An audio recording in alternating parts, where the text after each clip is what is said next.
minta dilakukan di lab independen. Nanti sudah ada hasil anunya labnya ya. Terus kemudian setelah nanti di lab independen itu memenuhi syarat atau speknya terpenuhi, baru dilakukan uji siklik di lab struktur ITB. Nah, uji siklik ini kami tadi mendownscale peer dan food plot dari overpass di CTTS tadi ya, yang menjadi sepertiga dari ukuran. Kalau ditarik juga alhamdulillah memenuhi, rasio pun juga di atas 1,25. Lanjut. Ini salah satu contoh yang kami uji di lab Birawa ya. Jadi salah satu kami ambil sampel di 25, kemudian dilakukan uji tarik. Hasilnya ini kami ambil langsung dari komputer. Dari situ rasio bisa ditemukan di 1,3. Lanjut Pak Alwan. Kemudian kalau elongation itu juga dari tadi hasil uji tarik tadi, kita menemukan elongationnya di 17,85%. Lanjut. Nah itu untuk uji siklik. Ini masalah grafik ini sebenarnya saya juga tidak begitu paham, karena ini yang makanya kami minta didampingi oleh Prof. Iswandi maupun Prof. Jamasri. Dan pada saat uji siklik ini juga di lab struktur ITB, ini juga disaksikan oleh Direktorat Balai Geoteknik, Terowongan Struktur, kemudian Balai Direktorat JBH, Jalan Bebas Hambatan, kemudian Bintek PUPR, dan Balai Jembatan. Jadi cukup banyak yang menyaksikan uji siklik terkait dengan prototipe peer dan food plot untuk uji terhadap pemakaian baja tulang mutu tinggi 550 tadi. Jadi lanjut Pak Alvan. Ini untuk kriteria keterimaannya. Jadi sampai drift 4% ya. Nah ini untuk jadi lanjut aja. Jadi kami melakukan mendownscale. Jadi yang dari tadinya pilar ukuran di hampir berapa ini? 11, hampir 12 meter ya. Dan foot plotnya itu berapa sih ini? 2 meteran ya. Itu kami downscale lebih kecil sepertiganya. Kemudian dilakukan uji siklik. Jadi memang uji siklik itu bukan berarti itu untuk sebenarnya nanti dikonversinya ke kekuatan struktur terhadap gempa, tapi bukan peer kita itu digoyang-goyang seperti gempa itu tidak, tapi ini model drift gitu ya. Jadi ada beberapa kali tekanan, kemudian kembalikan lagi, tekanan, kembalikan lagi, dan dari uji ini prototipe itu baru mengalami keruntuhan lah ya. Keruntuhan itu ada di drift 4. Jadi itu setelah tekanan ke-13. Dari memang rencananya itu sampai berapa kemarin kalau nggak salah 16 atau 17 gitu ya. Coba naik dikit Pak Alvan. Naik dulu. Nah ini aja enggak apa-apa. Nah ini udah ada, oke. Jadi di sini naik dikit, naik. Ya di sini kan sampai drift 4% itu baru terjadi keruntuhan. Lanjut. Nah, jadi dari kriteria tadi yang ditentukan di dalam kriteria keterimaan tadi itu menunjukkan bahwa hasil uji itu sesuai dengan untuk frame buildingnya itu ya, itu sesuai, sehingga di sini ada testimoni dari Prof. Iswandi Imran dan Prof. Jamasri. Kalau ini saya bacakan untuk Prof. Iswandi, beliau menyampaikan penggunaan baja tulangan grade 80 dalam pedoman ICI 31820 yang diakui oleh SNI 2840 termasuk dalam struktur tahan gempa. PT HK Birawa telah mengembangkan material serupa dengan karakteristik mekanik secara ASTM grade 80.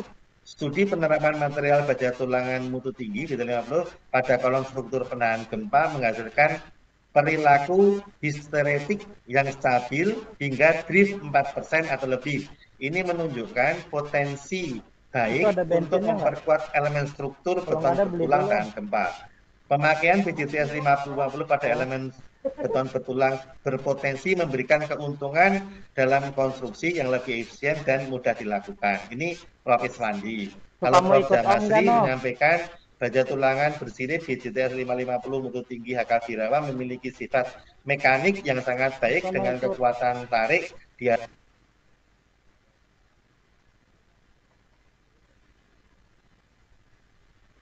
atas rata, termasuk letak geser dan letak lentur. Berdasarkan hasil ini dapat disimpulkan bahwa baja tulangan bersirip produksi HK Birawa sangat cocok sebagai kandidat baja tulangan mutu tinggi BJTS 550 yang tahan terhadap gempa. Lanjut, Pak Alwan. Nah, ini step-step yang terjadi ketika step 1 itu masih retak rambut, step 5 ini berarti ini drift hampir 1 ya, drift 0,86. Kemudian step 8 itu drift 1,72. Kemudian step 11 itu sudah mulai terjadi keretakan di 3,44% driftnya. Step 13 itu di 4,23% itu sudah terjadi keruntuhan. Jadi kalau step 1 itu menurut Prof. Jamasri, beliau menyampaikan bahwa di sini kekuatan baja tulangan sudah memenuhi dan juga ada nilai positifnya adalah bonding agent antara baja tulangan dengan beton itu menunjukkan kerekatan yang sangat bagus karena tidak terjadi patahan di antara pier dengan footplat. Jadi keretakannya itu merata, merupakan ketak rambut gitu ya. Lanjut Pak Alvan. Oke, Pak Budi, ini terkait dengan apa namanya BJTS 550.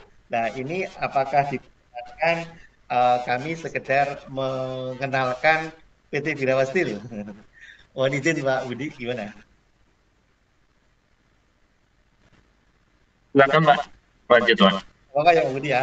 Ya apa ya? Iya Sekilas, Pak, silakan Pak. nanti tak kenal maka tak sayang. Lanjut Pak Alwan. Nah ini tadi ya sudah pemegang sahamnya utamakan infrastruktur, terus kemudian untuk yang 315 ya sudah sukses makmur. Lanjut Pak Alvan. Ini untuk kantor kami ada di Margomulyo, Surabaya, itu untuk produksi bedah tulangan. Kemudian ada plan C7 itu untuk BRG. Kami punya representative office di HK Tower lantai 3. Lanjut Pak. Untuk selanjutnya saya bisa dibantu Pak Hari. Mungkin kalau berkenan Pak Hari.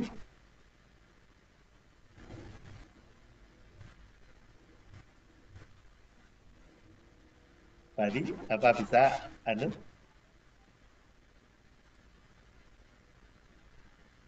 Oke, yes. Mungkin Pak Hari masih anu ya, karena beliau memang agak belum fit. Oke, saya lanjutkan aja ya. Untuk kapasitas produksi Birawa Steel itu 300.000 ton per tahun, WRG 60.000 ton, terus stirapnya 10.000 ton. Tapi lab punya sudah terakreditasi oleh KAN. Lanjut. Produk kami tadi saya sampaikan ada baja tulangan BJTS dari D8 sampai D36, polosnya P8 sampai P38. Nah ini P38 ini agak spesial karena ini khusus digunakan untuk dowel, di mana dowel kami itu sudah bisa pemotongan secara presisi, nanti ada di bawah ini. Ada katuleng, jadi kami bisa memproduksi sesuai dengan apa namanya di permintaan konsumen. Jadi konsumen minta dipotong ukuran seberapa, asal kami beri cutting list, nanti bisa kami supply sesuai dengan kebutuhan. Kartu band ini untuk stirap, terus kemudian ada WRG, ini apa namanya, bermerek mutu tinggi. Lah kita juga produk kita itu bisa dipakai untuk T-head. Nah ini mungkin karena ini T-head ini spesial anu ya, desain yang dikembangkan oleh Daichi Tokyo Jepang. Jadi kami pernah kirim material ke Tokyo dan sana dilakukan pengetesan. Ternyata produk Birawa ini bisa dipakai untuk T-head. Nah mungkin kalau Pak Budi nanti misalnya Sipilpedia ini pengen tahu lebih banyak tentang T-head, saya bisa menghubungkan dengan pihak Daichi untuk bisa mengisi webinar juga. Tapi monggo terserah, karena ini di Indonesia belum ada Pak, belum dipakai, tapi lebih banyak dipakai di struktur-struktur yang ada di Jepang. Kemudian kami juga bisa membuat coupler, couplernya nggak bisa, tapi coupler kami import dari Dextra selama sementara ini ya. Kemudian kita bisa seneng atau ngedrat disesuaikan dengan, sehingga kita desain sambungan coupler kita bisa lakukan dengan catatan couplernya kami beli. Lanjut.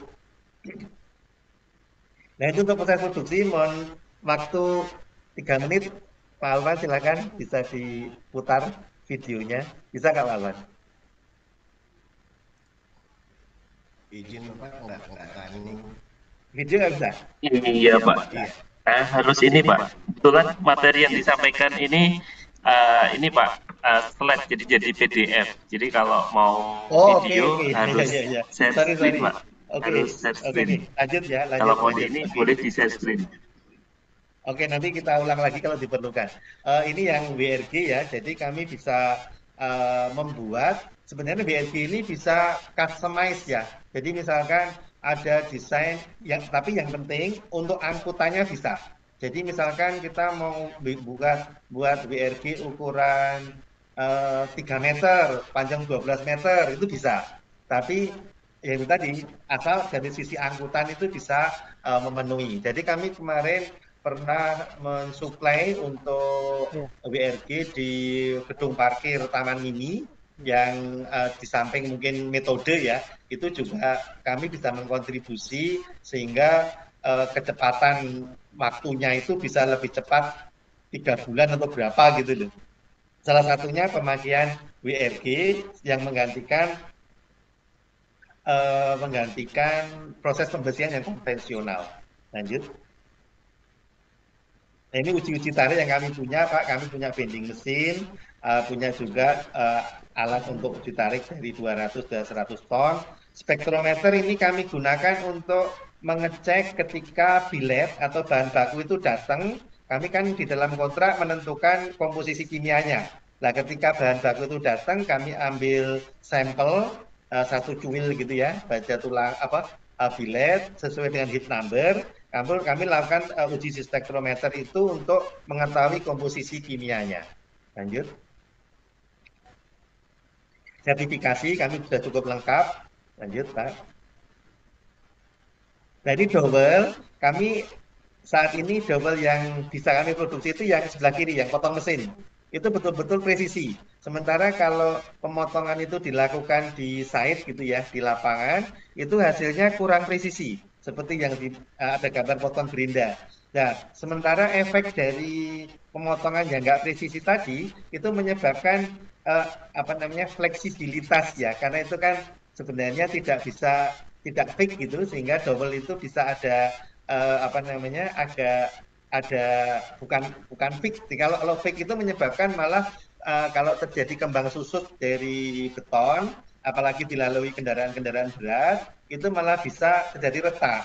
Nah, kalau pemotongan ujungnya itu tidak presisi, itu akan malah menjadi kayak hambatan dari proses kembang susutnya dari beton. Sehingga kami kembangkan sekarang dengan menggunakan potong mesin. Saat ini cukup banyak order yang kami terima untuk dowel P38 panjang 45 cm. Nah ini sebenarnya proses juga karena PDF mungkin nggak bisa dibuka ya, nanti aja kalau diperlukan. Lanjut Pak Alwan. Ini tadi yang coupler. Lanjut. Nah ini uji coupler pun juga kami lakukan, itu kekuatan tarik coupler lebih tinggi dari baja tulangannya. Jadi baja tulangannya ini yang putus gitu loh, yang sementara sambungan couplernya tidak. Lanjut. Nah ini T-head, tapi ini teknologi Jepang ya, saya tidak bisa menjelaskan teknisnya seperti apa, tapi gambarannya itu kalau ada suatu foot flap atau pel cap gitu ya, itu kalau kita lihat yang konvensional itu kan baja tulangannya itu kan ditekuk cukup rapet gitu kan. Nah itu kalau ganti T-head itu bisa langsung hanya dalam bentuk semacam paku payung, kayak payung gitu ya, kecil-kecil gitu. Nah, ini menyebabkan proses segregasi juga bisa bisa terhindarkan. Tapi ini metode Jepang, kami hanya menunjukkan bahwa produk Birawa itu bisa dipakai untuk T-head. Karena T-head itu prosesnya itu adalah ujung dari baja tulangan itu dipanaskan, kemudian dipres tanpa mengurangi kekuatan dari baja tulangan. Karena ada teman saya pernah dapat informasi salah satu teman yang punya dia bekerja di perusahaan precast yang membuat spoon pile. Nah, ketika dia mencoba untuk tulangan di spoon pile tadi untuk supaya tidak ada tekuk di press seperti ini, tapi malah getas. Nah, ini memang agak beda yang berbeda dengan yang dibuat oleh Daichi. Itu kekuatan timnya itu baja tulangannya tidak berkurang gitu. Jadi cukup kuat gitu. Ini memang dan mereka pun sudah mengembangkan di beberapa tipe struktur sehingga mendapatkan efisiensi yang lebih tinggi daripada kalau menggunakan baja tulangan yang konvensional. Lanjut, Alvan. Oke, Pak Budi, atau lanjut terus sedikit kalau ada ini. Lanjut. Nah, ini saya sedikit Pak Budi menyampaikan ke Bapak-Bapak Ibu sekalian atau Mas dan Mbak bahwa beberapa waktu lalu kami diundang ke Italia. Kita melihat perkembangan dari proses produksi baja tulangan. Ternyata di sana sudah mengembangkan suatu teknologi yang sangat bagus ya, sangat bagus, ramah lingkungan, kemudian efisiensinya tinggi. Dia nyebut MIDA. MIDA itu kita kan saya Birawa ini membeli bilet. Jadi dalam bentuk balok baja 15 kali 15 panjang 12 meter. Kalau habis itu baja tadi kita reheating furnace. Jadi kita panasin lagi menjadi nanti kalau bisa di style videonya itu ya, menjadi bara. Dari bara itu baru kita rolling sampai dengan proses pencetakan baja tulangan. Tapi kalau teknologi MIDA ini itu coba bawa Pak Alwan. Lanjut. Nah ini, jadi dari sumbernya itu sudah dalam bentuk scrap atau besi bekas. Nah, besi bekas tadi itu diproses, dilebur, kemudian ada fasilitas elektrik arc furnace untuk memisahkan slag atau sampahnya, kemudian pengkomposisian kimia di ladle refining furnace. Nah, kemudian dicetak dalam bentuk masih bara menjadi bilet. Tapi bilet di sini mereka tidak dalam bentuk kotak, tapi oktagonal. Karena itu ada alasan tersendiri ya untuk mereka itu. Nah, dari situ langsung dilakukan pencetakan sehingga menjadi baja tulangan. Jadi tidak ada fasilitas reheating arc furnace. Karena di reheating itu kami menggunakan biayanya cukup mahal karena di dalam membuat reheating furnace itu sendiri itu biayanya mahal. Kemudian operasinya juga mahal karena kami untuk memanaskan baja tulangan yang jumlahnya di reheating furnace tadi itu kira-kira ada 100 batang bilet yang kalau satu keluar, satu masuk, satu keluar, satu masuk itu akan nyala terus gasnya. Nah, sementara di teknologi ini reheating furnace sudah gabung dengan proses electric arc furnace maupun proses ladle refining tadi dalam bentuk dia masih kayak bubur baja gitu ya, dicetak dalam bentuk masih bara itu langsung dicetak menjadi baja tulangan. Ini teknologi yang sangat efisien yang sekarang dikembangkan oleh Danieli Itali. Lanjut. Nah, ini prosesnya ya. Jadi compact gitu ya. Jadi satu mulai dari pengolahan scrap, di ujung satu, di ujung awal gitu, scrap, baja tulangan, ujung akhirnya di outputnya itu jadi baja tulangan. Ini jadi dan mereka kemarin menjelaskan ke kita bahwa salah satu yang menjamin pabrik seperti ini adalah ketersediaan bahan baku. Nah, bahan baku scrap baja tulangan itu ya. Dia kemarin mengasumsikan ketika dia membangun salah satu pabrik mereka di Florida itu dalam radius 500 km itu dia melihat tidak ada pabrik peleburan sehingga scrap atau besi-besi bekas dalam radius tadi itu bisa mensuplai ke mereka. Kemudian energy saving itu betul karena tidak ada proses heating furnace dan pemanasan lagi udah nggak ada lagi, jadi sehingga peleburan itu langsung menjadi billet dan langsung apa namanya outputnya itu sudah menjadi baja tulangan dengan quality yang bagus. Lanjut, Alwan. Ini jadi mereka bentuknya oktagon, tidak kalau standar kan kotak gitu ya. Lanjut. Nah ini efisiensi yang terjadi ini ada tambahan informasi aja sih. Jadi apa namanya dari operasional ekspenditurnya kemudian saving ininya ya, ada apa namanya saving energi, saving biaya dan sebagainya itu cukup tinggi. Oke, Pak Budi, terima kasih atas waktu yang diberikan. Demikian yang bisa saya sampaikan terkait dengan baja tulangan mutu tinggi dan tambahan sedikit tadi terkait dengan produk maupun teknologi baru dalam proses apa namanya produksi baja tulangan. Terima kasih. Monggo waktu saya kembalikan ke Pak Budi misalnya untuk bisa dilakukan masukan-masukan atau tambahan apa namanya informasi sehingga menjadi pelajaran bagi kami. Terima kasih. Assalamualaikum warahmatullahi wabarakatuh. Waalaikumsalam warahmatullahi wabarakatuh. Terima kasih Pak Ari untuk pemaparannya. Ini pertanyaannya cukup banyak, ada 50-an pertanyaan, Pak. Ini sepertinya akan bertambah lagi nanti. Tapi mungkin teman-teman bisa dibaca-baca dulu pertanyaannya juga yang sudah ada di Q&A. Teman-teman nanti jika ada pertanyaan yang hampir sama, itu silakan vote aja pertanyaan yang sudah ada, biar nanti tidak mengulang.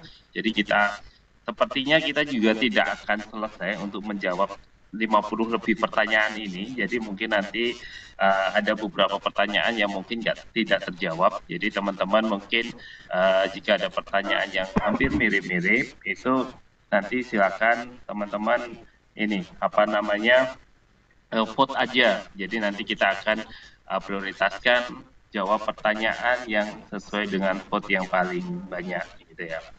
Oke, sebelumnya mungkin sebelum masuk sesi diskusi, teman-teman yang membutuhkan sertifikat, silakan isi feedback-nya ya. Ini saya kirimkan ke teman-teman. Nah, ini seharusnya sudah ada di pop-up teman-teman semuanya. Silakan isi feedback-nya. Jadi